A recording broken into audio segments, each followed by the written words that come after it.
술집년 주제에 네가 결혼한다고? 조폭들의 고함이 울려 퍼졌고 누군가는 신부의 드레스를 들쳤습니다.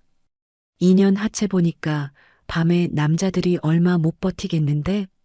아, 그래서 예약이 꽉꽉 찼던 거구만.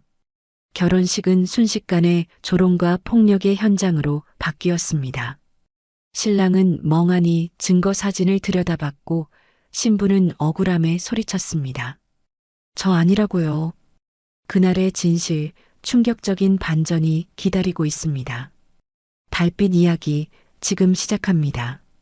서울 강남의 고급 웨딩홀 안은 따뜻한 조명과 하얀 장미로 장식되어 있었습니다. 김은정은 순백의 웨딩드레스를 입고 웨딩홀 뒤편에 서 있었습니다. 은정은 깊게 숨을 들이쉬며 떨리는 마음을 달래려 했습니다. 아버지가 없어 혼자 버질로드를 걸어야 한다는 사실이 조금 서글펐지만 오늘만큼은 행복한 기분을 놓치고 싶지 않았습니다. 하객석 맨 앞줄에 앉은 김옥부는 딸의 모습을 보며 눈물을 글썽였습니다. 60세의 그녀는 전통시장에서 반찬 가게를 운영하며 경제적 어려움 속에서도 두 딸을 키워냈습니다.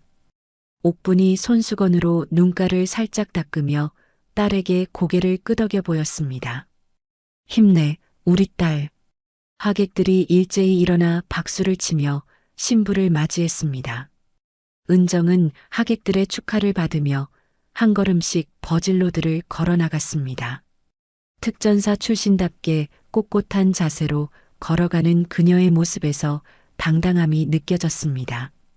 카메라 플래시가 터지고 축복의 박수 소리가 웨딩홀 안을 가득 채웠습니다. 단상 앞에서 기다리던 박민수는 32세의 중견기업 과장으로 검은색 턱시도를 말끔하게 차려입고 있었습니다. 온화하고 신중한 성격의 그는 3년간 사귀어온 은정이 자신에게 걸어오는 모습을 보며 감격스러워했습니다. 사회자가 하객들을 향해 말했습니다. 오늘 김은정 양과 박민수 군의 결혼식에 참석해 주신 모든 분들께 감사드립니다. 하객들이 조용해지며 사회자의 말에 집중했습니다. 신랑 신부는 서로를 바라보며 미소를 지었습니다. 바로 그때 웨딩홀 뒤쪽 문이 거칠게 열리는 소리가 들렸습니다. 쾅 하는 소리와 함께 찬 바람이 웨딩홀 안으로 들어왔습니다. 모든 사람들이 놀라서 뒤를 돌아보았습니다. 웨딩홀 뒤편에 6명의 남자들이 들어섰습니다. 맨 앞에 선 최두칠은 40대 초반의 건장한 체격으로 얼굴에는 깊게 패인 흉터가 있었습니다. 검은색 정장을 입었지만 넥타이는 풀어 헤쳐져 있었고 그의 뒤를 따르는 부하들 역시 험악한 인상을 하고 있었습니다.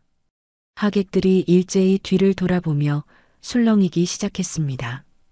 최두칠이 웨딩홀 중앙으로 성큼성큼 걸어가며 큰 소리로 외쳤습니다. 김은정, 어디 있어, 김은정.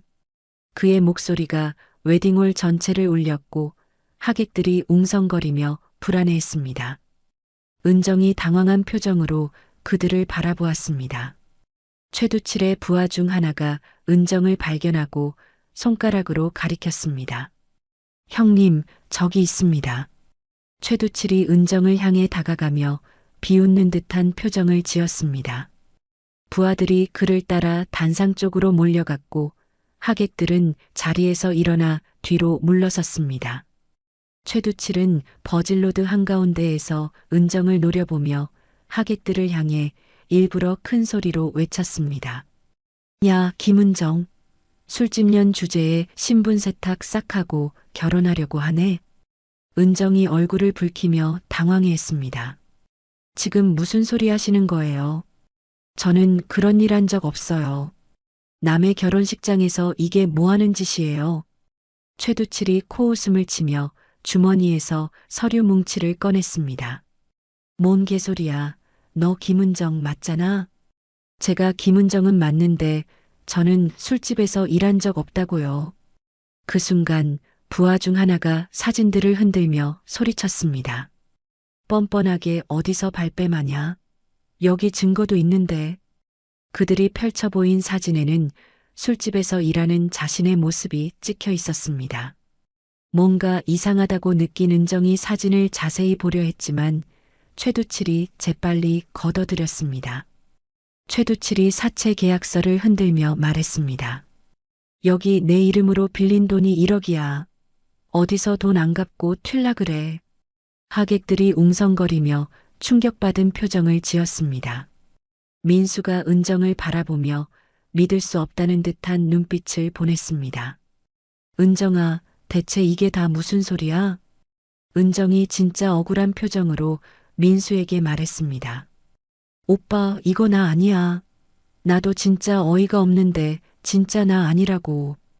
그리고 곧바로 조폭들을 향해 날선 목소리로 외쳤습니다. 당신들 누군데 대체? 난 당신들 처음 본다고. 남의 결혼식 와서 이게 무슨 짓이야? 최두칠의 부하가 큰 소리로 웃었습니다. 아니, 지난주에도 너 2차 나갔잖아. 내가 데려다 줬고. 근데 지금 와서 처음 본다고? 인연 뻔뻔한 거 보소. 또 다른 부하가 은정에게 다가서며 위협적인 말투로 말했습니다. 술집에서 몸 팔아가며 돈 벌던 년이 순결한 척하네. 그가 은정을 끌고 가기 위해 그녀의 웨딩드레스를 거칠게 움켜잡으려 했습니다. 하지만 그 순간 은정은 특전사 출신의 본능이 작동하기 시작했습니다. 은정이 드레스를 한 손으로 걷어 올리며 재빠르게 몸을 돌렸습니다. 자신의 드레스를 잡으려는 부하의 손목을 잡고 비틀어 제압했습니다. 아! 부하가 비명을 지르며 바닥에 무릎을 꿇었습니다. 은정이 다른 부하가 달려들자 드레스 치마를 발로 차올려 그의 시야를 가린 후 정확한 급소 타격을 가했습니다. 두 번째 부하도 쓰러졌습니다. 하객들이 비명을 지르며 출입구 쪽으로 달려나가기 시작했습니다. 도망쳐. 경찰 불러. 웨딩홀이 순식간에 아수라장이 되었습니다. 하지만 나머지 4명의 부하들이 동시에 은정을 에워쌌습니다. 웨딩드레스의 무거운 치마와 하이힐이 은정의 움직임을 크게 제한했습니다. 은정이 균형을 잃으며 비틀거리자 부하들이 재빠르게 그녀의 팔을 붙잡았습니다. 최두칠이 만족스러운 표정으로 바라보며 말했습니다. 역시 밤마다 몸쓰는 일을 하니까 몸놀림이 좋네. 은정이 몸부림치며 소리쳤습니다. 놓아. 이거 놓으라고. 나 아니라고 진짜. 민수가 결혼 반지를 끼운 손을 떨며 바라보고 있었습니다. 민수의 얼굴에 배신감과 분노가 섞인 복잡한 감정이 스쳤습니다. 3년간 사귀어온 여자가 이런 과거를 숨기고 있었다는 사실에 충격을 받았습니다. 민수가 손가락에서 결혼 반지를 빼며 떨리는 목소리로 말했습니다. 은정아, 이게 다 사실이야? 은정이 절망적인 표정으로 민수를 바라보며 울부짖었습니다. 오빠 아니야. 정말 아니야. 나 좀 믿어줘. 나 진짜 억울해. 하지만 민수는 결혼 반지를 바닥에 던지며 돌아섰습니다. 결혼 반지가 대리석 바닥에 떨어져 쨍그랑 하는 소리를 냈습니다. 그리고는 하객들과 함께 웨딩홀을 떠나기 시작했습니다. 은정이 절규하며 그를 부르고 있었지만 그는 뒤도 돌아보지 않고 떠났습니다. 최두칠이 은정에게 다가서며 위협적인 목소리로 말했습니다. 끝까지 모른 척하네. 빚 갚을 때까지 넌 아무데도 못 도망가. 은정이 부하들에게 붙잡힌 채로 몸부림치며 소리쳤습니다. 정말 나 아니라고. 너네들 누군데 남의 결혼식을 이렇게 망치냐고. 최두칠이 비웃으며 손가락으로 은정의 턱을 들어 올렸습니다. 와, 2년 이거 연기가 거의 여자 주연급이네. 적당히 해라 좀. 부하들이 은정의 양팔을 더욱 단단히 붙잡았습니다. 은정이 필사적으로 저항하려 했지만 제대로 힘을 쓸 수 없었습니다. 부하 중 하나가 은정의 다리를 들어 올리며 말했습니다. 형님, 2년 하체 힘 보니까 밤에 남자들 기어 나갔겠는데요. 또 다른 부하가 비아냥대듯 말을 받았습니다. 그래서 예약이 꽉꽉 찼던 거구만. 그때 하객석에서 옥분이 뛰어나왔습니다. 60세의 그녀는 평소보다 훨씬 빠른 걸음으로 남자들한테 달려왔습니다. 옥분이 두 손을 모으며 애원했습니다. 그만해요. 경찰 부를 거예요. 최두칠이 옥분을 힐끗 보며 코웃음을 쳤습니다. 불러 이 아줌마야. 아직 안 불렀어? 옥분이 은정에게 달려가려 했지만 부하 하나가 그녀를 가로막았습니다. 어이 아줌마 위험하니까 그냥 거기 계셔. 옥분이 눈물을 흘리며 소리쳤습니다. 우리 은정이를 놔줘요. 제발. 최두칠이 짜증스럽다는 듯 손을 흔들었습니다. 시끄럽게 떠들지 말고 딸년이 빚진 거 대신 갚을 거면 1억을 가져오든가. 웨딩홀 안은 이미 대부분의 하객들이 떠난 상태였습니다. 몇몇 사람들만이 멀리서 휴대폰으로 이 상황을 촬영하고 있었습니다. 웨딩홀 직원들은 구석에 숨어서 상황을 지켜보고 있었습니다. 최두칠이 부하들에게 고개를 끄덕였습니다. 자, 이제 가자. 오늘은 결혼식 날이니까 웨딩드레스 입은 채로 일하러 가자. 부하들이 은정을 들어 올리려 하자 은정이 마지막 힘을 다해 저항했습니다. 부하들이 은정을 더욱 단단히 붙잡으며 웨딩홀 출구 쪽으로 끌고 갔습니다.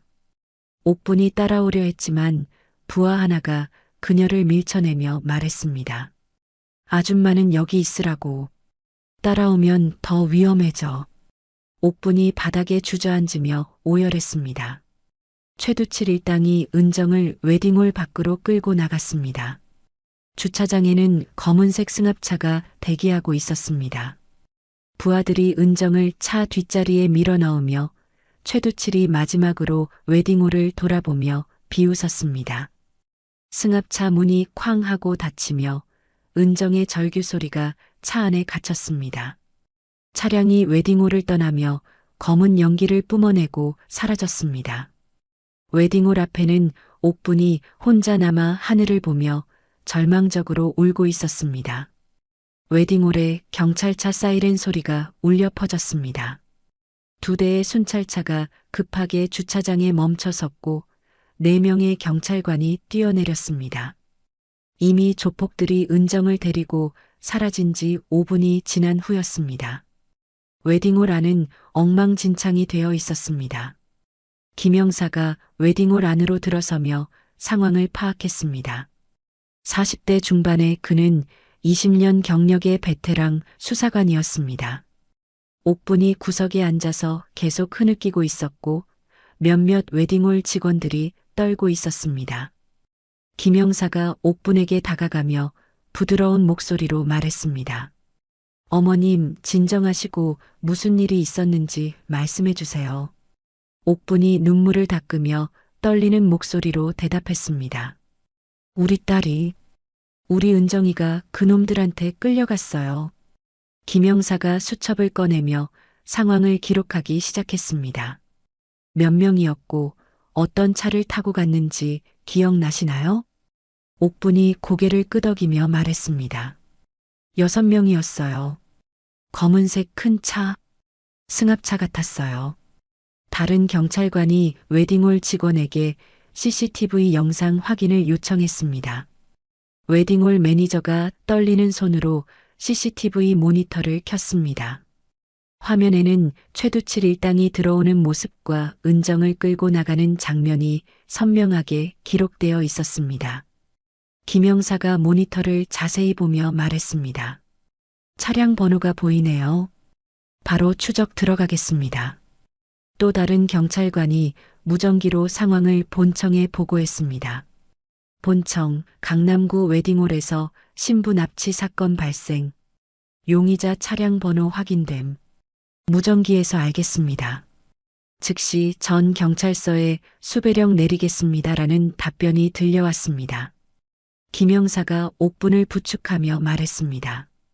어머님, 경찰서로 가서 자세한 진술을 해주셔야겠어요. 옥분이 일어서며 불안한 표정으로 물었습니다. 우리 딸 찾을 수 있을까요? 김 형사가 안심시키듯 말했습니다. 걱정 마세요. CCTV도 있고 목격자도 많으니까 곧 찾을 거예요. 옥분이 고개를 끄덕이며 경찰차에 올라탔습니다. 창문 밖으로 엉망이 된 웨딩홀이 보였고 그녀의 눈에서 다시 눈물이 흘러내렸습니다. 경찰서 조사실에서 옥분이 김 형사 앞에 앉아 있었습니다. 형광등 불빛 아래서 그녀의 얼굴은 더욱 초췌해 보였습니다. 김 형사가 생수통을 건네며 말했습니다. 천천히 말씀해 주세요. 그 사람들이 왜 따님을 데려갔는지 이유를 아시나요? 잘 모르겠어요. 우리 딸이 무슨 사채를 썼다면서 술집에서 일한다고. 그런데 우리 딸은 전혀 그럴 애가 아니거든요. 조폭들이 다른 사람과 착각한 건 아닐까요? 옥분이 생수를 한 모금 마시며 생각에 잠겼습니다. 사진까지 들고 있었는데 그 사진에 정말 우리 딸과 똑같은. 옥분이 갑자기 얼굴을 들며 말했습니다. 혹시 설마 지혜와 착각한 건 아닐까요? 김 형사가 의아한 표정을 지으며 물었습니다. 지혜요? 그게 누구죠? 옥분이 한숨을 쉬며 설명했습니다. 은정이 쌍둥이 언니예요. 10년 전에 가출해서 연락이 끊겼어요. 김 형사가 관심을 보이며 상황을 기록했습니다. 쌍둥이라면 얼굴이 똑같겠네요. 그 언니분이 무슨 일을 저질렀을 가능성이 있나요? 옥분이 불안한 표정으로 고개를 저었습니다. 모르겠어요. 그 아이가 무슨 일을 했는지 10년 동안 아무 소식도 없었어요. 김 형사가 수첩에 메모하며 말했습니다. 명의도용 가능성이 있겠네요. 쌍둥이 동생 이름으로 뭔가를 했을 수도 있고요. 옥분이 갑자기 걱정스러운 표정을 지으며 말했습니다. 그럼 우리 은정이는 괜찮을까요? 김 형사가 고개를 끄덕이며 안심시켰습니다. 그럴 가능성이 높아 보입니다. 일단은 잡혀간 따님을 구출하는 게 우선입니다. 옥분이 두 손을 모으며 애원했습니다. 네 형사님, 제발 우리 딸 좀 구해주세요. 제발이요.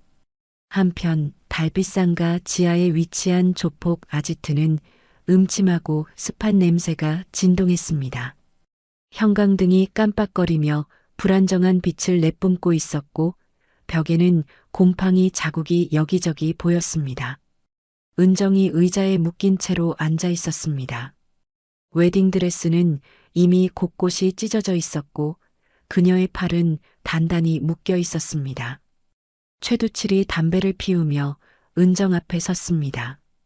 그의 얼굴에는 만족스러운 표정이 떠올라 있었고 부하들이 주변에서 지키고 있었습니다. 최두칠이 담배 연기를 은정의 얼굴에 뿜으며 말했습니다. 빚다 갚을 때까지 여기서 일하기로 했잖아. 근데 왜 갑자기 연락도 씹고 이제 와서 대체 왜 이러는 거야 진짜? 은정이 고개를 들며 절규했습니다. 정말 나 아니라고. 사람 잘못 본 거라고.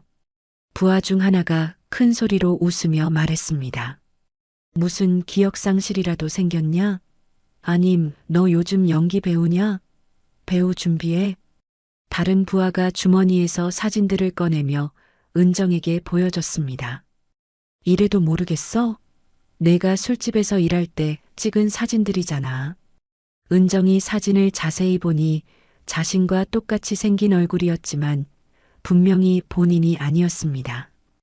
은정이 깨달음의 표정을 지으며 말했습니다.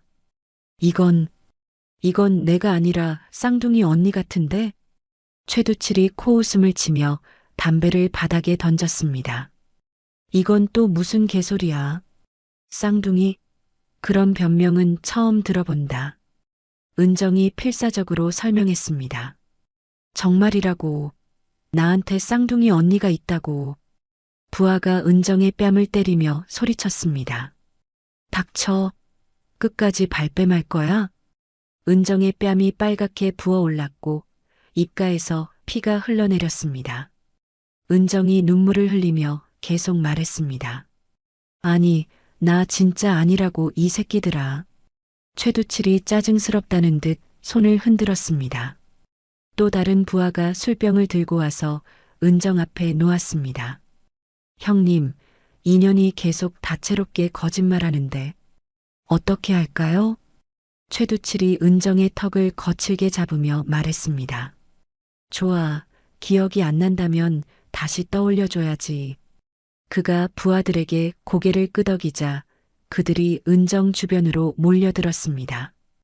그 시각 경찰서 상황실에서는 긴급 상황이 진행되고 있었습니다. 대형 모니터에는 시내 곳곳에 CCTV 영상이 실시간으로 송출되고 있었고 10여 명의 수사관들이 바쁘게 움직이고 있었습니다.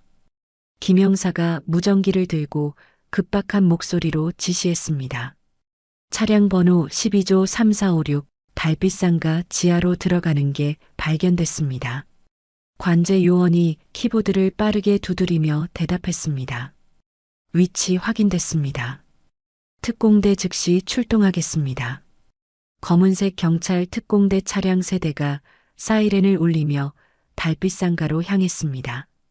특공대원들은 방탄조끼를 착용하고 무장을 완료한 상태였습니다.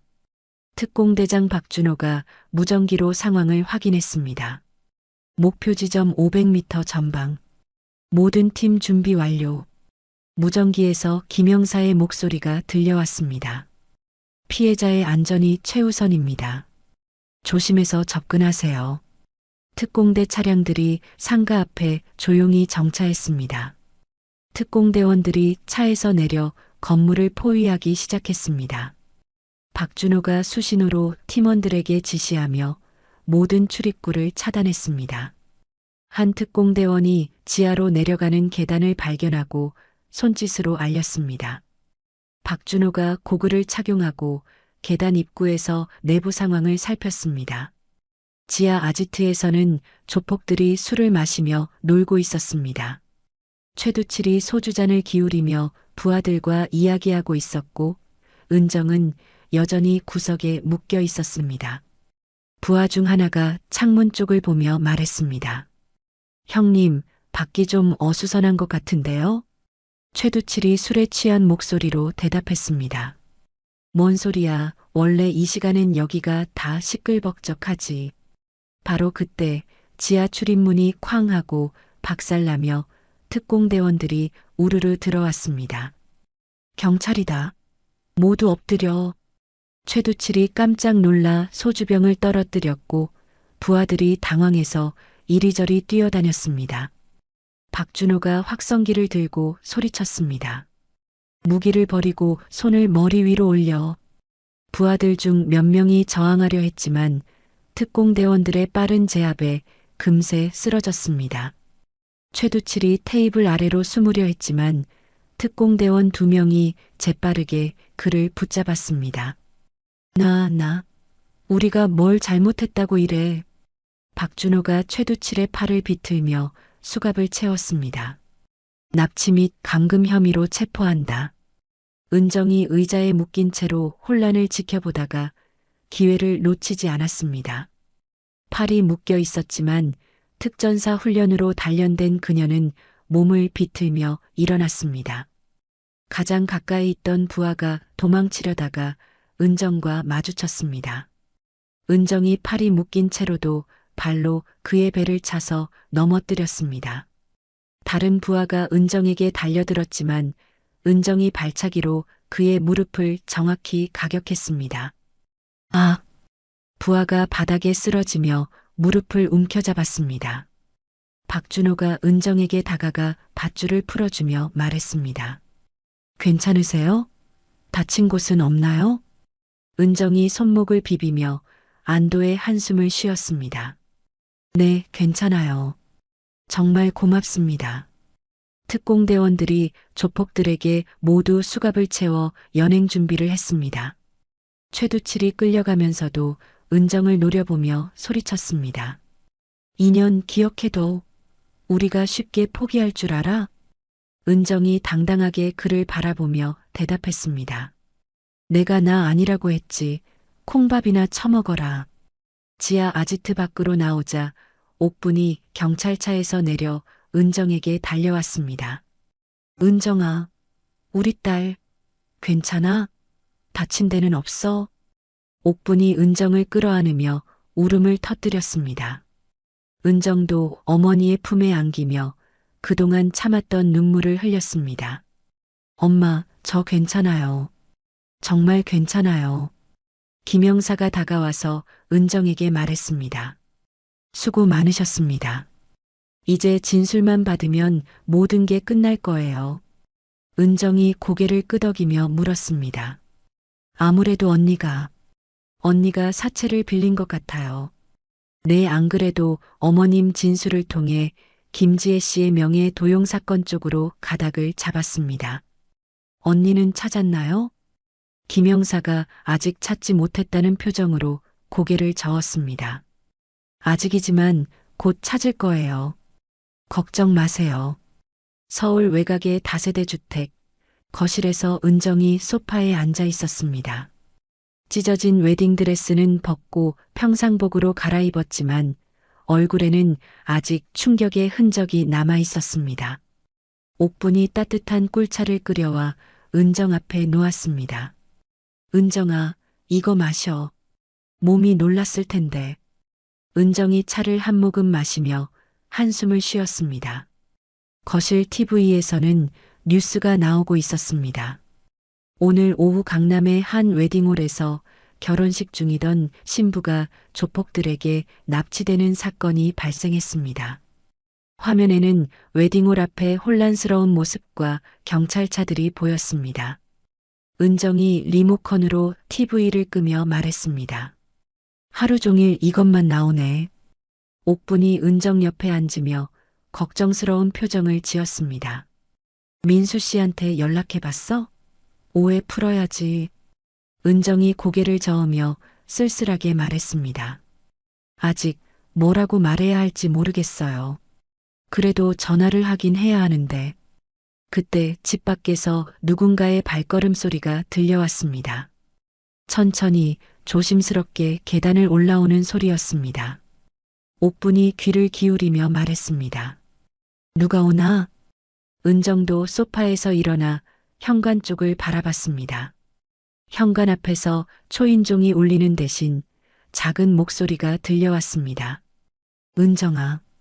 그 목소리는 떨리고 있었고 10년이 지났지만 여전히 익숙했습니다. 은정이 깜짝 놀라며 현관 쪽으로 뛰어갔습니다. 옥분도 뒤따라 일어났습니다. 은정이 문을 열자 수척하고 초라한 모습의 여자가 서 있었습니다. 28세의 김지혜였지만 10년의 세월이 그녀를 많이 변하게 만들었습니다.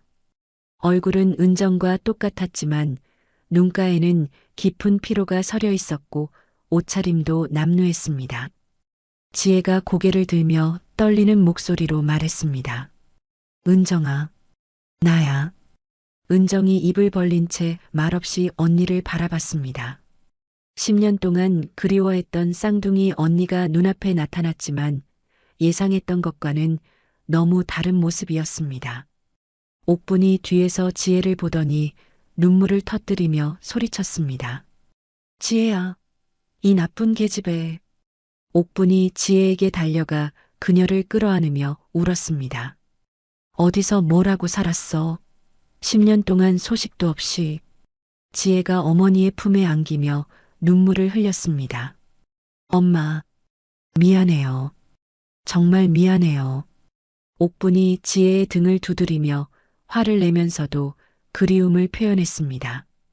은정이 현관문을 닫고 지혜를 바라보며 복잡한 감정을 느꼈습니다. 반가움과 원망, 그리고 걱정이 뒤섞인 마음이었습니다.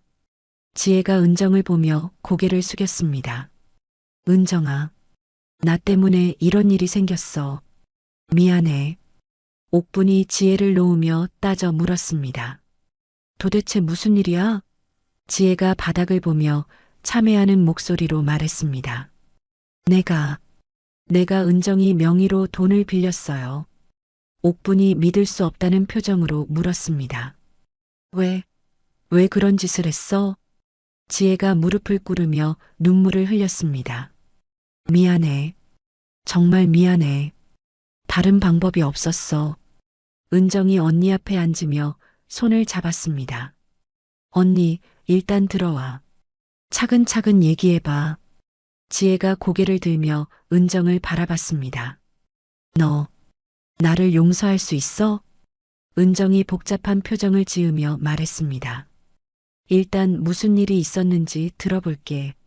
옥분이 지혜를 부축하며 거실로 데려갔습니다. 지혜가 소파에 앉으며 10년간 참았던 이야기를 시작할 준비를 했습니다. 모든 걸 다 말할게. 그동안 내가 어떻게 살았는지. 2014년 서울 외곽의 작은 다세대 주택에서 쌍둥이 자매의 웃음소리가 들려왔습니다.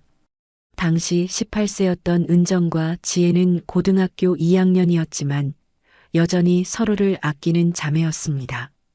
집안은 가난했지만 두 자매는 서로가 있어 행복했습니다.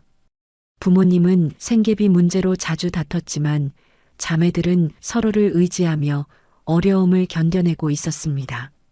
소심했던 은정은 어려서부터 학교에서 종종 친구들의 괴롭힘을 받곤 했습니다. 그럴 때마다 활발하고 강했던 언니 지혜가 나섰습니다. 지혜는 거침없이 은정을 괴롭히는 친구들 앞을 막아섰습니다. 내 동생 건드리지 마. 지혜의 당당한 모습에 친구들은 더 이상 은정을 괴롭히지 못했습니다. 은정은 그런 언니가 자랑스러웠고 언니에게 항상 고마워했습니다. 학교에서 돌아온 은정이 현관에서 신발을 벗으며 한숨을 쉬었습니다. 그녀의 운동화 밑창에는 큰 구멍이 뚫려 있었고 비 오는 날이면 발가락이 젖어들었습니다. 지혜가 은정의 운동화를 보며 걱정스러운 표정을 지었습니다. 은정아, 이거 너무 심하게 뚫렸는데? 은정이 괜찮다는 듯 웃으며 대답했습니다. 괜찮아. 조금만 더 참으면 돼. 지혜가 자신의 운동화를 보며 말했습니다. 내 거랑 바꿔 신어. 은정이 고개를 저으며 거절했습니다. 아니야, 안 그래도 돼, 언니. 지혜가 자신의 운동화를 벗으며 억지로 은정에게 내밀었습니다. 발이 커서 나한테는 안 맞아. 너한테 더 잘 맞을 거야. 지혜의 발은 은정의 발보다 훨씬 작았지만 은정을 위해 신발을 바꿔줬습니다. 다음 날 아침 지혜는 구멍 뚫린 운동화를 신고 학교에 갔습니다. 친구들이 그녀의 운동화를 보며 수군거렸지만 지혜는 아무렇지 않다는 듯 웃었습니다. 지혜야, 신발 어떻게 된 거야? 한 친구가 지혜의 운동화를 가리키며 놀리듯 말했습니다.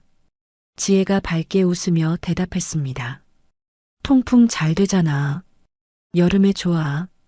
어느 날 밤 부모님이 생활비 문제로 큰 소리로 다투고 있었습니다. 이달 전기세도 못 낸 상황에서 어떻게 애들 학비를 대? 아버지의 거친 목소리가 집안을 울렸습니다. 어머니 옥분이 울먹이며 대답했습니다. 그래도 애들 고등학교는 졸업은 시켜야지. 은정이 방에서 이 소리를 들으며 무서워 떨고 있었습니다. 지혜가 은정의 손을 잡고 조용히 말했습니다. 은정아, 옥상으로 올라가자. 두 자매가 옥상으로 올라가자 밤하늘에는 별들이 반짝이고 있었습니다. 지혜가 밤하늘을 바라보며 따뜻한 목소리로 말했습니다. 은정아, 저 별들 봐. 얼마나 예쁘냐. 은정이 언니의 품에 안겨 별을 바라봤습니다. 지혜가 계속해서 말했습니다. 세상에 힘든 일이 있어도 나는 항상 내 편이야. 지혜가 은정의 어깨를 토닥이며 약속했습니다. 절대 너 혼자 안 놔둬. 내가 항상 지켜줄게. 은정이 안심하며 언니에게 기댔습니다. 언니가 있어서 나는 무서운 게 없어. 지혜가 미소 지으며 말했습니다. 그래, 우리 둘이 있으면 뭐든 할 수 있어. 아래층에서는 여전히 부모님의 다투는 소리가 들려왔지만 두 자매는 서로를 의지하며 어려움을 견뎠습니다. 지혜가 은정의 머리를 쓰다듬으며 말했습니다. 은정아, 나중에 우리가 다 커서 돈 많이 벌면 엄마 아빠 편하게 해드리자. 은정이 고개를 끄덕이며 대답했습니다. 응, 꼭 그렇게 하자. 그때는 두 자매 모두 이런 약속을 지킬 수 있을 거라고 믿었습니다. 서로가 있는 한 어떤 어려움도 이겨낼 수 있다고 생각했습니다. 하지만 곧 닥쳐올 시련에 대해서는 아무도 예상하지 못했습니다. 그날 밤 옥상에서 바라본 별빛처럼 그들의 행복도 언젠가는 사라질 운명이었습니다. 어느 날 지혜는 1학년 후배 하나가 학교 계단 모서리에서 울고 있는 것을 발견했습니다. 후배의 교복은 찢어져 있었고 얼굴에는 멍자국이 있었습니다. 지혜가 후배에게 다가가며 걱정스럽게 물었습니다. 야, 너 괜찮아? 누가 그랬어? 후배가 고개를 들며 눈물을 닦았습니다. 선배, 2학년 언니들이 돈을 달라고 했는데 없다고 했더니 지혜의 얼굴에 분노가 일어났습니다. 어디 있어? 그 새끼들 어디 있냐고? 후배가 떨리는 손으로 화장실 쪽을 가리켰습니다. 지혜가 성큼성큼 화장실로 향했고 그곳에서 2학년 3명이 담배를 피우고 있었습니다. 그들 중 리더격인 라니가 지혜를 보며 비웃었습니다. 이게 누구야? 3반 김지혜 아니야? 지혜가 당당하게 그들 앞에 섰습니다. 야, 1학년 때리고 돈 뺏는 게 재밌냐? 라니가 담배를 바닥에 던지며 위협적으로 다가왔습니다. 2년이 같이 몇 번 놀아주니까 맘먹으려고 하네. 내가 뭔데? 지혜가 전혀 물러서지 않고 맞섰습니다. 후배 괴롭히는 거 그만해. 더하면 선생님한테 일러 바친다. 다른 친구가 큰 소리로 웃으며 말했습니다. 2년 완전 웃기네. 지가 무슨 정의의 사도인 줄 아나? 라니가 갑자기 지혜의 머리채를 잡았습니다. 야, 내가 뭔 상관이야. 넌 그냥 짜져 있어. 지혜가 그의 손을 뿌리치며 소리쳤습니다. 나 후배한테 사과해. 라니가 화가 나서 지혜를 밀쳤고 지혜가 벽에 부딪혔습니다. 인연이 정말 죽고 싶나 보네. 바로 그때 다른 학생들이 화장실로 들어왔습니다. 일이 커질 것 같아 라니와 그의 일당들은 도망쳤습니다. 목격한 학생들 중 일부는 지혜가 친구들과 싸우는 모습만 봤습니다. 다음 날 아침 지혜가 교무실로 불려갔습니다. 생활지도 담당 김 선생님이 심각한 표정으로 지혜를 바라봤습니다. 김지혜, 어제 화장실에서 무슨 일이 있었는지 설명해봐. 지혜가 당당하게 대답했습니다. 선생님, 2학년들이 1학년 후배를 괴롭히고 있어서 말렸습니다. 김 선생님이 의심스러운 눈빛으로 물었습니다. 애들은 내가 걔네들하고 싸웠다고 하던데? 지혜가 답답해하며 설명했습니다. 그게 아니라 제가 후배를 도와준 거예요. 하지만 김 선생님은 지혜의 평소 행실을 문제 삼았습니다. 내가 평소에 워낙 싸돌아다니고 남학생들과도 자주 어울리잖아. 결국 지혜는 일방적으로 가해자로 몰렸습니다.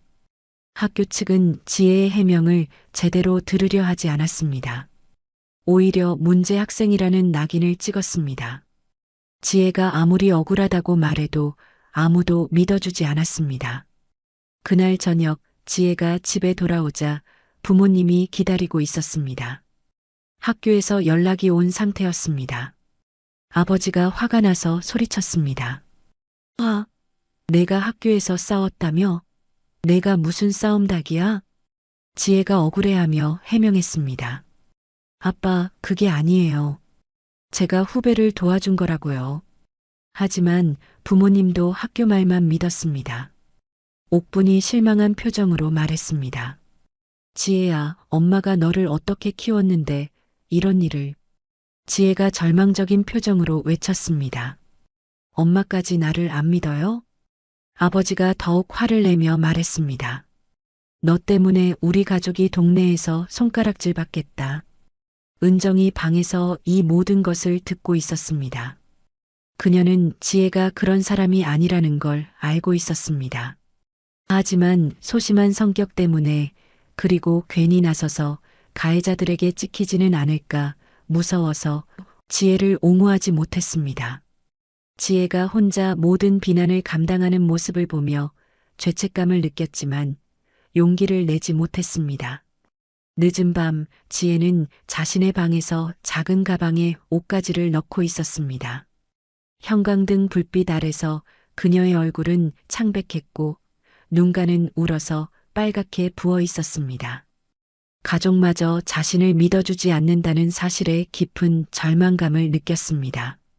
지혜가 서랍에서 용돈으로 모았던 작은 돈뭉치를 꺼내 가방에 넣었습니다. 지혜가 거울을 보며 중얼거렸습니다. 아, 그냥 다 싫다. 그녀의 목소리는 쓸쓸하고 체념에 가득 차 있었습니다. 평생 가족을 위해 살아왔지만 정작 아무도 자신 편에 서주지 않는다고 생각했습니다. 지혜가 가방 지퍼를 닫으며 마지막으로 방을 둘러봤습니다. 옆 침대에서는 은정이 깊게 잠들어 있었습니다. 지혜가 은정의 곁으로 조용히 다가가 앉았습니다. 은정의 평화로운 잠든 얼굴을 보며 미안한 마음이 들었습니다. 지혜가 은정의 이마에 손을 대며 속삭였습니다. 은정아, 언니가 약속을 지키지 못해서 미안해. 지혜가 눈물을 흘리며 계속 말했습니다. 언니가 항상 너를 지켜주겠다고 했는데 이제 그럴 수 없을 것 같아. 은정이 잠결에 몸을 뒤척였지만 깨어나지는 않았습니다. 지혜가 은정의 손을 살짝 잡으며 마지막 인사를 했습니다. 혼자서도 잘 살아야 해. 지혜가 책상 위에 편지 한 장을 남겨뒀습니다. 편지에는 죄송합니다. 모두 건강히 잘 지내세요. 라고 짧게 적혀 있었습니다. 지혜가 가방을 메고 방문을 조용히 열었습니다. 방문을 닫으며 부모님 방을 바라봤지만 이미 불이 꺼져 있었습니다. 현관에서 신발을 신으며 지혜는 한 번 더 집안을 돌아봤습니다. 18년 동안 살았던 집이지만 이제는 더 이상 자신의 자리가 없다고 느꼈습니다. 지혜가 현관문 손잡이를 잡고 잠시 망설였습니다. 하지만 가족들의 실망한 표정과 차가운 시선이 떠오르며 마음을 굳혔습니다. 지혜가 문을 조용히 열고 밖으로 나섰습니다. 차가운 밤 공기가 얼굴을 스쳤고 가로등만이 외로운 길을 비추고 있었습니다. 지혜가 뒤돌아보지 않고 어둠 속으로 걸어갔습니다. 다음 날 아침 은정이 일어나 언니의 빈 침대를 발견했습니다. 언니, 은정이 방 안을 둘러보니 지혜의 옷가지들이 모두 사라져 있었습니다. 책상 위에 편지를 발견한 은정이 급히 읽어보고 경악했습니다. 엄마, 아빠, 언니가 없어졌어요. 옥분이 뛰어와서 상황을 파악하고는 오열했습니다. 지혜야, 우리 지혜. 아버지도 뒤늦게 후회하며 동네를 뒤졌지만 이미 지혜는 찾을 수 없었습니다. 은정이 자신의 나약함을 자책하며 울었습니다. 내가 언니를 막았어야 했는데, 내가 언니를 지켜줬어야 했는데, 옥분이 은정을 안으며 같이 울었습니다. 하지만 이미 때는 늦었고 지혜는 어둠 속으로 사라진 후였습니다. 그날 이후 은정은 자신의 소심함과 나약함을 극복하기 위해 운동을 시작했습니다. 언니를 지켜주지 못한 죄책감이 그녀를 변화시켰습니다. 다시는 소중한 사람을 지키지 못하는 일이 없도록 하자. 은정이 이런 다짐을 하며 나약함을 극복할 수 있었고 졸업 이후 특전사의 길을 걷기 시작했습니다. 10년이 지난 지금까지도 가족들은 지혜를 기다렸습니다. 하지만 그 긴 세월 동안 지혜가 어떤 고생을 했는지는 아무도 몰랐습니다. 그 밤의 선택이 지혜에게 어떤 시련을 가져다 줄지도 예상하지 못했습니다. 다음에 서울 외곽 공장에서 지혜가 컨베이어 벨트 앞에 서 있었습니다. 손에는 군데군데 상처가 나 있었고 손톱 밑에는 기름때가 끼어 있었습니다. 공장 직원들은 어린 지혜를 대수롭지 않게 여겼습니다. 공장장이 지혜에게 소리쳤습니다. 야, 김지혜. 포장하는 속도가 너무 느려. 지혜가 숨을 헐떡이며 대답했습니다. 죄송합니다. 더 빨리 하겠습니다. 다른 작업자가 비웃으며 말했습니다. 고등학교도 제대로 안 나온 애가 뭘 할 줄 알겠어. 그냥 집에나 가지. 지혜가 참고 견디며 계속 일했습니다. 작은 고시원 방세와 생활비를 빼면 거의 남는 돈이 없었습니다. 그래도 지혜는 언젠가는 상황이 나아질 거라고 믿었습니다. 몇 달 후 지혜는 24시간 식당에서 설거지 일을 구했습니다. 밤 10시부터 아침 6시까지 일하는 야간 근무였습니다. 끝없이 쌓이는 그릇들을 씻어내는 일은 단조롭고 힘들었습니다. 식당 사장은 지혜를 함부로 대했습니다. 식당 사장이 지혜에게 화를 냈습니다. 야, 설거지도 제대로 못해? 이것 봐, 기름때가 그대로 있잖아. 지혜가 고개를 숙이며 사과했습니다. 죄송합니다. 다시 하겠습니다. 사장이 계속해서 트집을 잡았습니다. 이런 식으로 일할 거면 다른 데 가서 해. 지혜의 손은 세제 때문에 갈라지고 거칠어졌습니다. 잠을 제대로 못 자서 눈 밑에는 다크서클이 짙게 생겼습니다. 그래도 지혜는 포기하지 않고 열심히 일했습니다. 언젠가는 더 좋은 일을 찾을 수 있을 거야. 이런 생활을 하던 어느 날 지혜가 갑자기 심한 복통을 느꼈습니다. 병원에 가니 맹장염이 심각한 상태까지 진행되어 있었습니다. 의사가 심각한 표정으로 말했습니다. 복막염까지 번져서 큰 수술을 해야 합니다. 지혜가 떨리는 목소리로 물었습니다. 수술비는 얼마나 들까요? MRI도 찍어야 하고 특수 항생제도 써야 해서. 의사는 각종 검사와 고가의 치료를 권했습니다. 결국 청구된 병원비는 800만 원이었습니다. 지혜가 은행에 대출을 신청했지만 불안정한 소득 때문에 거절당했습니다. 소득 증빙이 안 되시네요. 대출이 어렵습니다. 절망한 지혜는 신용카드 현금 서비스와 할부를 이용할 수밖에 없었습니다. 연 24%의 높은 금리였지만 다른 방법이 없었습니다. 그 후 지혜는 카드 빚을 갚기 위해 밤낮 없이 일했습니다. 편의점과 공장을 오가며 이중 근무를 했고 쉬는 날도 없었습니다. 겨우겨우 카드 빚을 다 갚고 나서 지혜는 반지하 월세방에서 살며 돈을 모으기 시작했습니다. 5년 동안 정말 악착같이 모아서 드디어 5천만 원을 모았습니다. 지혜는 반지하 생활에서 벗어나고 싶었습니다. 비싼 월세를 내느니 차라리 전세이자를 부담하는 편이 더 이득이라고 판단한 그녀는 그동안 모아둔 돈을 모두 털어 전세집을 마련했습니다. 이제 좀 안정된 생활을 할 수 있겠다. 하지만 계약한 전세집은 깡통 전세였습니다. 집주인이 사기를 쳐서 보증금을 돌려받을 수 없게 되었습니다.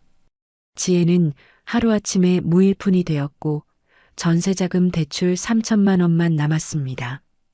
더 이상 갈 곳도 없고 대출받을 곳도 없는 절망적인 상황이었습니다. 전세 피해자 단톡방에서 누군가 글을 올렸습니다. 물라이트 코인으로 저 전세 사기 손에 다 메웠어요. 한 달에 40% 수익 보장. 지혜는 처음에는 의심했지만 상황이 너무 절망적이었습니다. 문 사장이라는 사람과 만나기로 했고 그는 람보르기니를 타고 나타났습니다. 저도 전세 사기 당했다가 이걸로 인생 역전했어요. 문 사장이 화려한 그래프를 보여주며 설명했습니다. 복리의 마법이에요. 한 달에 40%씩 1년이면 원금의 50배가 됩니다. 지혜가 미심쩍어 하자 문 사장이 자신의 코인 지갑을 보여주며 제안했습니다. 저도 처음엔 안 믿었어요. 근데 보세요. 저 1년 만에 지금 이렇게 된 거예요. 문 사장이 자신의 차를 가리키며 말했습니다. 못 믿겠으면 일단 100만 원만 넣어보세요. 한 달 후에 140만 원 되어 있다니까요. 결국 지혜는 마지막 희망이라 생각하고 남은 돈을 모두 탈탈 털어 100만 원을 투자했습니다. 한 달 후 정말로 계좌에 140만 원이 찍혀 있었습니다. 지혜가 흥분해서 문 사장에게 연락하자 그가 말했습니다. 돈 빼지 마세요. 그대로 두면 다음 달에 196만 원이 될 거예요. 실제로 다음 달에는 196만 원이 되어 있었습니다. 지혜는 완전히 확신하게 되었습니다. 문 사장이 지혜에게 속삭였습니다. 큰 돈을 벌려면 시드머니가 중요해요. 만약 지혜님이 1억을 넣었으면 지금 거의 2억이 있는 거잖아요. 이럴 땐 주변에 돈을 빌려서라도 투자하는 게 인생 역전할 수 있는 마지막 기회일 거예요. 문 사장의 말에 설득당한 지혜가 대출을 알아봤지만 이미 전세자금 대출이 있어서 은행 대출은 불가능했습니다. 사채업자들도 지혜의 신용으로는 돈을 빌려주지 않았습니다. 절망한 지혜가 마지막 방법을 생각해냈습니다. 수소문 끝에 다른 사채업자에게 가서 동생 은정의 이름과 주민번호를 댔습니다. 5월 이자 20%입니다. 살인적인 이자였지만 이름과 주민번호만으로 빌릴 수 있는 곳은 이곳밖에 없어서 어쩔 수 없이 동의했습니다. 물라이트 수익률이 훨씬 높다고 믿었던 지혜는 그 정도 이율은 충분히 감당할 수 있다고 믿었습니다. 그렇게 1,000만 원을 빌려서 모두 물라이트 코인에 투자했습니다. 지혜는 다음 달 수익 정산일만을 기다리며 행복한 꿈에 빠져 있었습니다. 1,000만 원이 1,400만 원이 되면 사채 이자 200만 원을 내고도 200만 원이 남는 계산이었습니다. 이제 정말 인생이 바뀔 거야. 지혜는 매일 계좌를 확인하며 설렜습니다. 하지만 수익 정산일이 되어도 돈이 입금되지 않았습니다. 지혜가 급하게 문 사장에게 연락했지만 전화는 계속 꺼져 있었습니다. 문자도 읽지 않았고 카카오톡도 차단되어 있었습니다. 결국 지혜는 문 사장의 명함에 있는 사무실을 찾아갔지만 그곳은 빈 건물이었습니다. 경비원이 말했습니다. 그런 사람은 여기 온 적이 없는데요. 그제야 지혜는 모든 것이 사기였다는 것을 깨달았습니다. 1,000만 원은 물론이고 처음에 넣었던 100만 원도 모두 날아갔습니다. 하지만 사채 이자는 매달 200만 원씩 나가고 있었습니다. 지혜는 절망에 빠져 며칠 동안 아무것도 하지 못했습니다. 어떻게 이런 일이? 한 달 후 사채업자들이 지혜를 찾아왔습니다. 최두칠이 위협적인 목소리로 말했습니다. 김은정, 이자는 언제 갚을 거야? 지혜가 떨리는 목소리로 대답했습니다. 조금만 더 시간을 주세요. 돈을 구해보겠습니다. 최두칠이 비웃으며 말했습니다. 시간? 이미 한 달이나 늦었잖아. 결국 지혜는 조폭들의 압박에 못 이겨 그들이 운영하는 술집에서 일하게 되었습니다. 돈 못 갚으면 우리 업소에서 일해.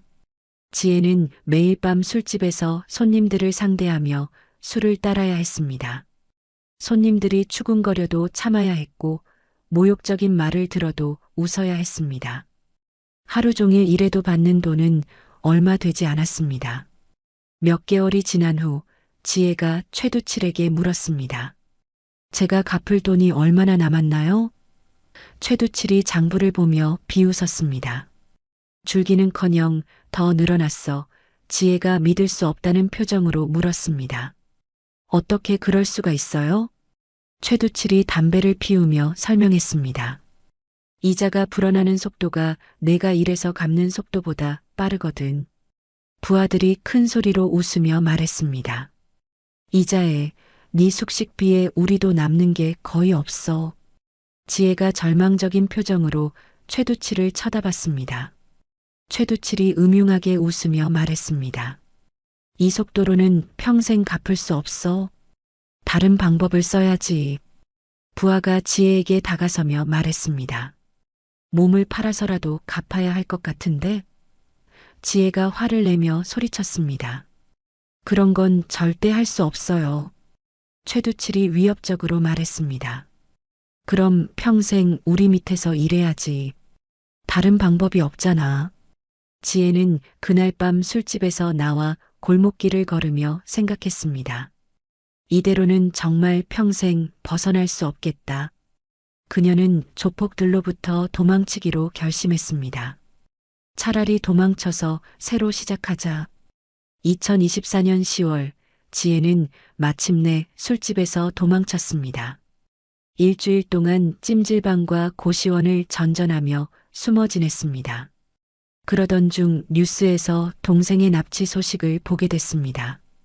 결혼식 중이던 신부 김모 씨가 조폭들에게 납치당했습니다. 지혜는 충격을 받았습니다. 지혜가 TV 앞에서 오열했습니다. 은정아, 나 때문에. 그녀는 자신의 잘못으로 동생이 고통받는다는 사실에 견딜 수 없었습니다. 지혜는 더 이상 숨어 있을 수 없다고 결심했습니다. 동생을 구하기 위해서라도 나타나야 했습니다. 그래서 지혜는 집 앞에 나타났습니다. 10년간의 고생이 그녀를 완전히 바꿔놓았습니다. 한때 활발하고 의협심 강했던 소녀는 이제 수척하고 지친 여인이 되어 있었습니다. 하지만 동생에 대한 사랑만은 변하지 않았습니다. 지혜의 긴 고백이 끝나자 거실에는 무거운 침묵이 흘렀습니다. 10년간의 고난사를 들은 은정과 옥분의 얼굴에는 복잡한 감정이 스쳐 지나갔습니다. 지혜는 여전히 고개를 숙이고 있었고 눈물이 바닥에 떨어지고 있었습니다. 옥분이 먼저 입을 열며 떨리는 목소리로 말했습니다. 우리가 그때 널 믿어줬어야 했는데. 지혜가 고개를 들며 어머니를 바라봤습니다. 엄마, 이제 그런 건 중요하지 않아요. 지혜가 자리에서 일어나 무릎을 꿇었습니다. 내가 동생 명의로 사채를 쓴 건 변명할 수 없는 잘못이에요. 은정이 언니를 일으켜 세우려 했지만 지혜는 완고하게 무릎을 꿇은 채였습니다. 지혜가 결연한 표정으로 말했습니다. 경찰서에 가서 자수하겠어요. 은정이 깜짝 놀라며 말했습니다. 언니, 그럴 필요 없어. 이미 조폭들은 다 잡혔어. 지혜가 고개를 저으며 대답했습니다. 그게 아니야. 명의도용은 내가 저지른 범죄야. 그놈들이 다시 풀려나면 은정이 너한테 또 채권 추심을 할 거야. 정상화를 해야 해. 옥분이 지혜의 손을 잡으며 눈물을 흘렸습니다. 그때 우리가 널 믿어줬어야 했는데. 엄마가 미안하다. 지혜가 어머니의 손을 꽉 잡으며 말했습니다. 엄마, 이제 과거는 됐어요. 중요한 건 앞으로예요. 은정도 언니의 다른 손을 잡으며 눈물을 글썽였습니다. 언니가 나를 그렇게 아껴줬는데 내가 언니를 지켜주지 못했어. 지혜가 은정을 바라보며 미안한 표정을 지었습니다. 은정아, 내가 잘못한 건 없어. 다 내가 한 선택이었어. 은정이 고개를 저으며 말했습니다. 내가 그때 더 용기를 냈어야 했어. 언니를 혼자 두면 안 됐는데. 지혜가 은정의 뺨을 쓰다듬으며 따뜻하게 말했습니다. 너는 이미 충분히 용기 있는 사람이 됐어. 특전사까지 됐잖아. 옥분이 두 딸을 번갈아 보며 말했습니다. 이제 우리 가족이 다시 뭉쳤구나. 지혜가 한숨을 쉬며 현실적인 문제를 꺼냈습니다. 하지만 은정이 네 예비 신랑한테도 가서 사과해야 해. 은정이 걱정스러운 표정을 지었습니다. 내 행복을 망친 건 내 잘못이니까 내가 직접 사과할게. 은정이 언니의 어깨를 붙잡으며 말했습니다. 언니, 혼자 하지 마. 같이 가자.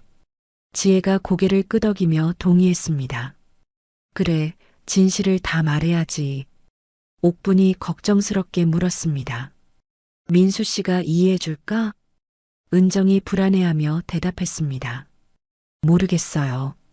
너무 큰 충격을 받은 것 같았어요. 지혜가 은정을 안심시키듯 말했습니다. 진심으로 사과하면 분명 이해해 줄 거야. 지혜가 결심에 찬 표정으로 말했습니다. 내일 경찰서에 가서 자수할게. 그 전에 민수 씨한테도 사과하러 가자. 은정이 고개를 끄덕이며 동의했습니다. 응, 모든 걸 정리하자. 지혜가 창문 밖을 바라보며 중얼거렸습니다. 이번엔 정말 좋은 언니가 될게. 은정이 언니의 어깨에 손을 올리며 말했습니다. 언니는 이미 좋은 언니야. 항상 그랬어. 세 사람은 서로를 끌어안으며 10년 만의 재회를 기뻐했습니다. 비록 앞길이 순탄하지는 않겠지만 이제 함께할 수 있다는 희망이 있었습니다. 강남의 한 조용한 카페에서 은정이 휴대폰을 들고 민수에게 전화를 걸었습니다. 옆에는 지혜가 긴장한 표정으로 앉아 있었고 두 손을 무릎 위에 올리고 있었습니다. 은정이 떨리는 목소리로 말했습니다. 오빠 나야, 은정이. 전화기 너머로 민수의 차가운 목소리가 들려왔습니다. 은정이 용기를 내어 말했습니다. 오빠, 한 번만 만날 수 있을까? 설명할 게 있어. 민수가 잠시 침묵한 후 대답했습니다. 설명? 뭘 더 설명할 게 있어? 은정이 애원하듯 말했습니다. 정말 중요한 얘기야. 제발 한 번만. 민수가 한숨을 쉬며 말했습니다. 좋아. 하지만 길게 할 얘기는 없을 거야. 30분 후 민수가 카페에 들어왔습니다. 평소와 달리 얼굴이 거칠어 보였고 눈가에는 피로가 서려 있었습니다. 민수가 은정과 지혜를 번갈아 보며 놀란 표정을 지었습니다. 아니 이게 뭐야? 쌍둥이야? 지혜가 무릎을 꿇으며 말했습니다. 죄송합니다. 정말 죄송합니다. 민수가 당황하며 지혜를 일으켜 세우려 했습니다. 일어나세요. 사람들이 봐요. 하지만 지혜는 완강하게 무릎을 꿇은 채였습니다. 제가 저지른 일 때문에 은정이와 민수 씨가 피해를 봤습니다. 민수가 의자에 앉으며 복잡한 표정을 지었습니다. 정말 은정 씨 쌍둥이가 맞나요? 은정이 고개를 끄덕이며 설명했습니다. 응, 10년 전에 가출한 쌍둥이 언니야. 민수는 은정과 지혜를 번갈아 바라보며 말을 잇지 못했습니다. 지혜가 고개를 들며 솔직하게 말했습니다. 제가 은정이 명의로 사채를 썼습니다. 민수가 충격받은 표정으로 물었습니다. 명의도용이라는 뜻인가요? 지혜가 눈물을 흘리며 고백했습니다. 네, 제가 동생 이름을 써서 돈을 빌렸어요. 민수가 은정을 바라보며 말했습니다. 그럼 은정이는 정말 억울한 게 맞네요? 은정이 고개를 끄덕이며 대답했습니다. 내가 말했잖아, 나 아니라고. 지혜가 다시 절하며 사과했습니다. 모든 게 제 잘못입니다. 은정이는 완전히 무고해요. 민수가 한동안 침묵하며 생각에 잠겼습니다. 그의 마음속에서는 복잡한 감정들이 교차했습니다. 은정에 대한 사랑과 배신감, 그리고 안도감이 뒤섞여 있었습니다. 민수가 천천히 입을 열었습니다. 은정이의 결백함이 증명된 건 다행인데, 하지만 민수의 목소리에는 여전히 상처가 묻어났습니다. 하지만 조금 시간은 필요하겠어요. 부모님에게도 다시 얘기해 봐야 하고, 민수가 은정의 손을 조심스럽게 잡으며 말했습니다. 지혜가 감격하며 말했습니다. 고맙습니다. 정말 고맙습니다. 민수가 지혜를 일으켜 세우며 말했습니다. 이제 일어나세요. 과거는 과거니까. 은정이 눈물을 글썽이며 민수를 바라봤습니다. 오빠 미안해. 정말 미안해. 민수가 은정의 눈물을 닦아주며 말했습니다. 은정이 내 잘못이 아니잖아. 지혜가 마지막으로 민수에게 부탁했습니다. 은정이를 잘 부탁드립니다. 민수가 진지하게 대답했습니다. 네, 저도 은정이를 믿어주지 못해 미안하네요. 은정이 두 사람을 번갈아 보며 안도의 한숨을 쉬었습니다. 이제 진실이 밝혀졌고 새로운 시작이 가능해 보였습니다. 강남의 고급 아파트, 박민수의 집 거실에서 긴장감이 감돌고 있었습니다. 민수의 아버지 박정호는 60대 초반의 엄격한 인상을 한 회사 임원이었습니다. 어머니 이순희는 50대 후반으로 품위 있는 외모를 하고 있었지만 지금은 분노로 얼굴이 일그러져 있었습니다. 민수가 부모님 앞에 앉아 사건의 전말을 설명하고 있었습니다. 박정호가 테이블을 주먹으로 치며 소리쳤습니다. 무슨 소리야? 그런 가족과 다시 결혼하겠다고? 민수가 침착하게 대답했습니다. 아버지, 은정 씨는 잘못이 없어요. 언니가 명의를 도용한 거라고요. 이순희가 손으로 이마를 짚으며 한숨을 쉬었습니다. 민수야, 그게 중요한 게 아니야. 이순희가 격분하며 말했습니다. 세상에 여자가 얼마나 많은데 굳이 그런 술집에서 일하는 집안과.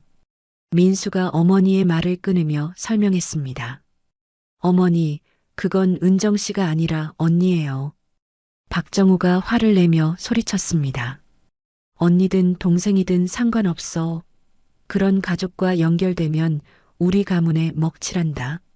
민수가 일어서며 부모님을 마주봤습니다.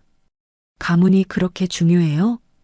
이순희가 믿을 수 없다는 표정으로 아들을 바라봤습니다. 민수야, 내가 지금 뭐라고 하는 거니? 민수가 단호한 목소리로 대답했습니다. 저는 은정 씨와 결혼하겠어요. 박정우가 자리에서 벌떡 일어나며 소리쳤습니다. 이 자식이 정말 부모 말을 안 듣겠다는 거야? 민수가 처음으로 부모에게 맞서며 말했습니다. 부모님 말씀은 항상 들어왔어요. 하지만 이번만은 안 돼요. 이순희가 울먹이며 애원했습니다. 민수야, 엄마 말 좀 들어라. 다른 좋은 여자 얼마든지 있어. 민수가 고개를 저으며 단호하게 말했습니다. 저는 은정 씨가 좋아요. 다른 사람은 생각할 수 없어요. 박정우가 협박하듯 말했습니다. 그럼 유산 상속도 포기하는 거로 알아라. 민수가 망설임 없이 대답했습니다. 좋아요. 제가 스스로 살아갈 수 있어요. 이순희가 충격받은 표정으로 말했습니다. 민수야, 정말 그럴 거야? 우리를 버리고? 민수가 어머니의 손을 잡으며 말했습니다. 어머니를 버리는 게 아니에요. 제 선택을 존중해 달라는 거예요. 박정우가 화가 나서 거실을 걸어다니며 말했습니다. 이런 일이 동네에 소문나면 우리가 어떻게 살아? 민수가 아버지를 똑바로 보며 말했습니다. 아버지, 체면보다 중요한 게 사랑이에요. 이순희가 비웃으며 말했습니다. 사랑? 사랑으로 밥 먹고 살아? 민수가 진지하게 대답했습니다. 저희가 열심히 일해서 살겠어요. 박정우가 마지막 카드를 꺼내며 말했습니다. 그럼 우리와는 연을 끊는 걸로 알아. 민수가 잠시 망설였지만 곧 결심을 굳혔습니다. 그렇게 하시겠다면 어쩔 수 없죠. 이순희가 아들의 단호한 모습에 놀랐습니다. 민수야, 정말? 민수가 부모님께 깊게 절하며 말했습니다. 지금까지 키워주셔서 감사했어요. 박정우가 분노하며 소리쳤습니다. 당장 나가. 내 아들이라고 생각하지 마. 민수가 침착하게 자신의 방으로 가서 짐을 싸기 시작했습니다. 이순희가 아들의 방문 앞에서 울며 말했습니다. 민수야, 마음 바뀌면 언제든 돌아와. 민수가 문을 열고 어머니를 바라보며 말했습니다. 어머니, 저는 은정 씨 없이는 살 수 없어요. 박정우가 마지막으로 경고했습니다. 후회해도 늦어. 민수가 가방을 들고 집을 나서며 말했습니다. 후회하지 않을 거예요.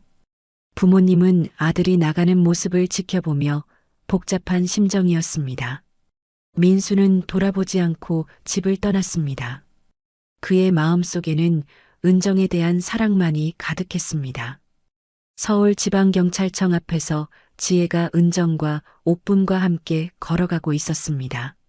지혜는 단정한 옷을 입고 있었지만 얼굴에는 긴장감이 역력했습니다. 은정이 언니의 손을 잡으며 격려했습니다. 언니, 용기 내.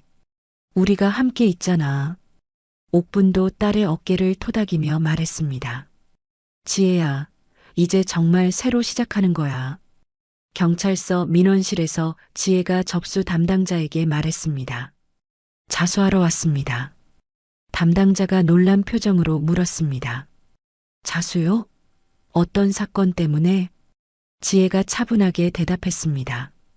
명의도용과 사문서 위조입니다. 김 형사가 지혜를 조사실로 안내했습니다. 김지혜 씨 맞죠? 며칠 전 동생분 사건 때문에 수소문하고 있었습니다. 지혜가 고개를 끄덕이며 말했습니다. 네, 제가 은정이 명의로 사채를 빌렸습니다. 김 형사가 수첩을 꺼내며 진술을 받기 시작했습니다. 언제부터 명의를 도용하셨나요? 지혜가 솔직하게 모든 것을 털어놨습니다. 김 형사가 자세한 경위를 기록하며 감탄했습니다. 이렇게 자세하게 자수하는 경우는 드문데요. 지혜가 진심 어린 표정으로 말했습니다. 더 이상 거짓말하고 싶지 않아요. 며칠 후 검찰청에서 지혜의 사건을 검토했습니다. 담당 검사가 사건 서류를 보며 수사관에게 말했습니다. 이 사건, 조폭들의 불법 고리대출 부분도 함께 수사해야겠어. 수사관이 대답했습니다. 네, 이미 최두칠 일당의 대출 내역을 분석 중입니다. 수사 결과 놀라운 사실이 드러났습니다. 조폭들이 적용한 금리가 법정 최고 금리를 10배나 초과했습니다. 담당 변호사가 지혜에게 설명했습니다. 김지혜 씨, 이미 갚은 돈으로 원금과 법정 이자는 충분히 상환됐습니다. 지혜가 믿을 수 없다는 표정으로 물었습니다. 그럼 더 이상 빚이 없다는 뜻인가요? 변호사가 고개를 끄덕이며 확인했습니다. 네, 오히려 조폭들이 당신에게 과도한 이자를 받아간 거죠. 지혜가 안도의 한숨을 쉬며 눈물을 흘렸습니다. 10년 동안의 악몽이 끝났네요. 하지만 변호사가 현실을 일깨워줬습니다. 다만 명의도용 자체는 별개의 문제입니다.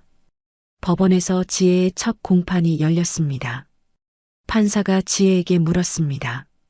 피고인은 기소 내용을 모두 인정합니까? 지혜가 당당하게 대답했습니다. 네, 모두 인정합니다. 방청석에서는 은정과 옥분, 그리고 민수까지 지켜보고 있었습니다. 검사가 구형했습니다. 피고인의 명의도용 행위는 분명한 범죄 행위입니다. 하지만 자수한 점과 피해 회복 의지를 고려하여 징역 1년을 구형합니다. 지혜의 변호사가 최후 변론했습니다. 피고인은 극한 상황에서 어쩔 수 없는 선택을 했으며 깊이 반성하고 있습니다. 마지막으로 지혜가 최후 진술을 했습니다. 저는 제가 저지른 잘못을 깊이 반성합니다. 지혜의 목소리가 법정에 울려 퍼졌습니다. 특히 동생에게 피해를 준 것이 가장 죄송합니다. 판사가 지혜의 진심을 느끼며 고개를 끄덕였습니다. 한 달 후 선고 공판에서 판사가 판결을 선고했습니다.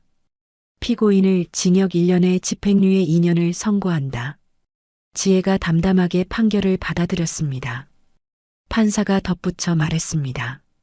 피고인의 반성을 인정하나 사회적 책임을 다하도록 사회봉사명령 120시간을 부과한다. 지혜가 고개를 들며 판사를 바라봤습니다. 피고인은 집행유예 기간 중 다시는 이런 일이 없도록 성실히 생활하기 바란다. 판결이 끝나고 지혜가 법정 밖으로 나왔습니다. 가족들이 그녀를 맞이했고 지혜는 무릎을 꿇고 사과했습니다. 정말 미안해요. 다시는 이런 일 없을 거예요. 옥분이 지혜를 일으켜 세우며 말했습니다. 이제 정말 새 사람이 되어야 해. 은정도 언니의 손을 잡으며 격려했습니다. 언니, 이제 우리가 함께 새 출발하자. 일주일 후 지혜는 사회봉사를 시작했습니다. 노인복지관에서 어르신들의 식사를 돕고 청소를 하는 일이었습니다. 처음에는 어색했지만 시간이 지나면서 지혜는 진정한 보람을 느끼기 시작했습니다. 한 할머니가 지혜에게 고마움을 표현했습니다. 지혜야, 내가 있어서 우리가 얼마나 편한지 몰라. 지혜가 할머니의 손을 잡으며 말했습니다. 할머니, 제가 더 고마워요. 저한테 이런 기회를 주셔서. 복지관 사회복지사도 지혜의 성실함에 감탄했습니다. 지혜 씨가 정말 열심히 하시네요. 어르신들이 많이 좋아하세요. 지혜가 미소 지으며 대답했습니다. 저도 여기서 많은 걸 배우고 있어요. 한 달이 지나자 지혜는 작은 식당에서 일을 시작했습니다. 매일 오전에는 사회봉사를, 오후에는 식당에서 일했습니다. 힘들었지만 지혜는 이전과 달리 마음이 평안했습니다. 정직하게 살아간다는 것이 얼마나 소중한지 깨달았습니다. 은정이 가끔 식당으로 찾아와 언니를 격려해줬습니다. 언니, 정말 많이 변했어. 얼굴이 밝아졌어. 지혜가 설거지를 하면서 은정에게 말했습니다. 은정아, 나 정말 행복해. 이렇게 떳떳하게 사는 게. 은정이 언니의 어깨를 토닥이며 대답했습니다. 나도 언니가 이렇게 변한 모습 보니까 정말 자랑스러워. 지혜가 눈물을 글썽이며 말했습니다. 이번엔 정말 좋은 언니가 될게. 약속해. 3달 후 지혜는 집행유예 기간을 성실히 보내며 완전히 달라진 사람이 되어 있었습니다. 사회봉사 120시간도 모두 마쳤고 식당에서도 안정적으로 일을 계속했습니다. 그녀의 얼굴에는 이전과 달리 평안함과 자신감이 넘쳐났습니다. 힘든 시간을 견뎌내며 진정한 성숙함을 얻었던 것입니다. 어느 토요일 오후 지혜가 노인복지관에서 자원봉사를 하고 있었습니다. 비록 의무적인 사회봉사는 끝났지만 그녀는 계속해서 어르신들을 돕고 있었습니다. 복지관 원장이 지혜에게 다가와 말했습니다. 지혜 씨, 정말 그동안 수고 많았어요. 어르신들이 지혜 씨를 얼마나 좋아하는지 몰라요. 지혜가 겸손하게 고개를 숙였습니다. 저야말로 여기서 많은 걸 배웠습니다. 원장이 미소 지으며 제안했습니다. 혹시 관심 있으시면 우리 복지관에서 정식으로 일해 보시는 건 어때요? 지혜가 깜짝 놀라며 물었습니다. 저 같은 사람도 괜찮을까요? 원장이 진심으로 말했습니다. 과거는 중요하지 않아요. 지금의 지혜 씨가 어떤 사람인지가 중요하죠. 지혜가 눈물을 글썽이며 깊이 인사했습니다. 정말 감사합니다. 열심히 하겠습니다. 그날 저녁 지혜가 집에 돌아와 가족들에게 기쁜 소식을 전했습니다. 엄마, 은정아, 복지관에서 정식 직원으로 일하자고 하셨어. 옥분이 두 손을 모으며 기뻐했습니다. 정말? 우리 지혜가 이제 정말 제자리를 찾았구나. 은정이 언니를 끌어안으며 축하했습니다. 언니, 정말 축하해. 언니가 얼마나 노력했는지 내가 다 알아. 지혜가 가족들을 바라보며 진심으로 말했습니다. 정말 고마워요. 가족들이 믿어주지 않았다면 여기까지 올 수 없었을 거예요. 은정이 눈물을 흘리며 말했습니다. 언니, 이번엔 정말 좋은 언니가 된 것 같아.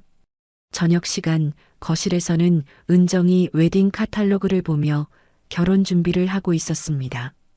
지혜가 웃으며 물었습니다. 결혼식 준비는 어떻게 돼가? 은정이 행복한 표정으로 카탈로그를 보여주며 대답했습니다. 문제없이 잘 돼가고 있어. 이번엔 조용하게 진행하려고.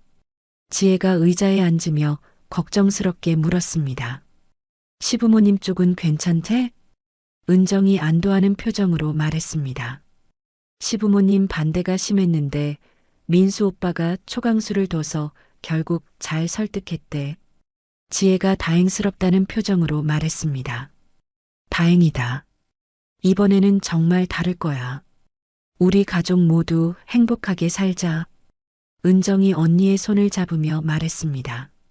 언니도 결혼식에서 축사 좀 해줘. 지혜가 눈물을 글썽이며 고개를 끄덕였습니다. 물론이지. 내가 세상에서 제일 예쁜 신부를 축복해 줄게. 세 사람의 웃음소리가 작은 집안을 가득 채웠습니다. 서울 외곽의 작은 교회에서 은정과 민수의 두 번째 결혼식이 준비되고 있었습니다. 3개월 전 화려했던 웨딩홀과는 달리 이곳은 소박하지만 따뜻한 분위기였습니다. 교회 안에는 가족과 가까운 친구들 30여 명만이 참석했습니다.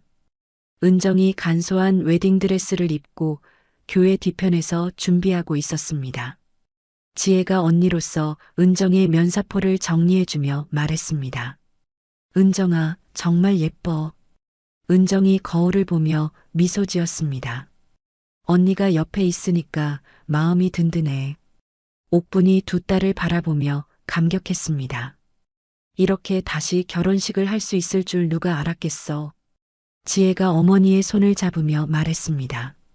엄마, 이번엔 정말 행복한 결혼식이 될 거예요. 교회 앞쪽에서는 민수가 단정한 정장을 입고 기다리고 있었습니다. 그의 곁에는 절친한 친구들이 함께 있었고 모두들 축복의 미소를 지었습니다. 민수의 친구가 그에게 말했습니다. 민수야, 정말 행복해 보인다. 민수가 친구들을 바라보며 대답했습니다. 정과는 완전히 다른 기분이야. 이번엔 진짜야. 하객석에는 은정의 동료 특전사들도 참석했습니다. 그들은 정장을 입고 있었지만 여전히 군인다운 자세를 유지하고 있었습니다. 한 동료가 다른 동료에게 속삭였습니다. 은정이 정말 고생 많이 했는데 이제 행복해지겠네. 다른 동료가 고개를 끄덕이며 대답했습니다. 그래, 이런 결혼식이 진짜 의미 있는 거지. 목사님이 제단 앞에 서서 하객들을 바라봤습니다. 60대의 자애로운 목사님은 온화한 미소를 지으며 말했습니다. 오늘 이 자리에 모인 모든 분들께 감사드립니다. 하객들이 숙연한 표정으로 목사님을 바라봤습니다. 진정한 사랑은 시련을 통해 더욱 깊어집니다. 결혼 행진곡이 울려 퍼지며 은정이 입장했습니다. 이번에는 지혜가 은정의 팔짱을 끼고 함께 걸었습니다. 아버지 대신 언니가 은정을 민수에게 인도하는 모습이었습니다. 하객들이 일어나 박수를 치며 신부를 맞이했습니다. 은정의 얼굴에는 이전과는 비교할 수 없는 평온함과 행복이 가득했습니다. 지혜가 은정을 민수에게 인도하며 그의 손을 잡아줬습니다. 민수 씨, 우리 은정이를 잘 부탁드려요.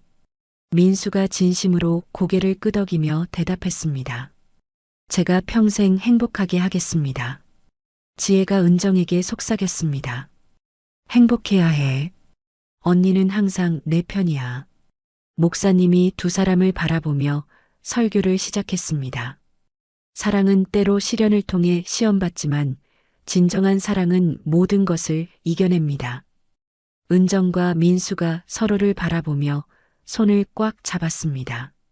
오늘 이 두 분이 보여준 것처럼 진실과 용서가 있다면 어떤 어려움도 극복할 수 있습니다. 서약 시간이 되자 민수가 먼저 맹세했습니다. 은정 씨, 어떤 어려움이 와도 당신을 지키고 사랑하겠습니다. 은정이 눈물을 글썽이며 대답했습니다. 민수 오빠, 저도 평생 오빠만을 사랑하겠어요. 두 사람이 결혼 반지를 서로의 손가락에 끼워줬습니다. 목사님이 선언했습니다. 이제 두 분을 부부로 선언합니다. 민수와 은정이 서로를 바라보며 키스했습니다. 하객들이 일제히 박수를 치며 축하했습니다. 옥분이 감격하여 눈물을 흘렸고 지혜도 행복한 미소를 지었습니다. 결혼식이 끝나고 작은 피로연이 교회 부속 건물에서 열렸습니다. 지혜가 직접 준비한 음식들이 테이블에 차려져 있었습니다. 은정이 지혜에게 다가와 꽃다발을 건넸습니다. 언니 고마워. 정말 고마워. 지혜가 꽃다발을 받으며 눈물을 흘렸습니다. 나를 용서해줘서 고마워. 두 자매가 서로를 끌어안으며 진정한 화해의 순간을 나눴습니다. 옥분이 두 딸과 사위를 바라보며 말했습니다. 이제 우리 가족이 정말 완전해졌구나. 민수가 장모님께 정중하게 인사했습니다. 어머님 잘 모시겠습니다. 지혜가 민수에게 다시 한번 고마움을 표했습니다. 정말 고마워요. 은정이를 끝까지 믿어줘서. 해가 지면서 피로연이 마무리됐습니다. 3개월 전의 악몽 같은 결혼식과는 달리 이번에는 진정한 사랑과 용서로 가득한 아름다운 결혼식이었습니다. 모든 참석자들이 진심으로 두 사람을 축복했고 가족들의 얼굴에는 행복한 미소가 가득했습니다. 은정과 민수가 손을 잡고 교회를 나서며 지혜와 옥분이 그 뒤를 따랐습니다. 진정한 사랑이 모든 시련을 이겨낸 아름다운 하루였습니다. 오늘 이야기는 어떠셨나요? 혹시 마지막까지 들어주신 분이 계시다면 잘 들었다고 댓글 하나만 남겨주세요. 여러분에게도 달빛 같은 순간이 찾아올 거예요. 지금까지 달빛 이야기였습니다. 더 좋은 사연으로 다시 찾아뵙겠습니다. 늘 평온한 하루 되시길 바랍니다.